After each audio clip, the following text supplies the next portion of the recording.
All right, Jerry. Well, a lot of people last night started telling us that they heard tornado sirens on the west side of Franklin County going off, and a lot more people did. Yeah, but there was there was no severe weather, but it was all due to a malfunctioning siren. 10 TV weather impact meteorologist Aaron White joins us now in studio to explain what happened. A lot of people were calling about this.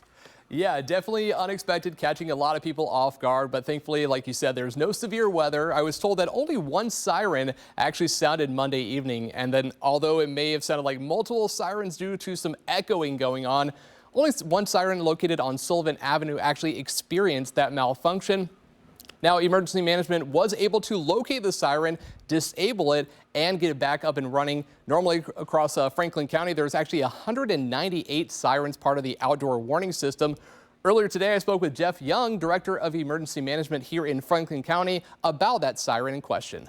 Once a year, we have a siren malfunction. It's less than 1% of our sirens, and we, address those, service them. And in my tenure, we have never had a siren experience multiple issues once we've addressed it. And while sirens do serve their purpose, one thing I do want to emphasize is that they're designed for alerting people outside. So make sure you have other means to receive those warning informations. Of course, here with the 10 Weather Impact team, we have you covered on air. You can also get those alerts through your smartphone with the 10 TV app. And another good backup is with weather radio, especially when severe weather strikes at night. So having multiple ways to receive those alerts will keep you and your family safe through that severe weather.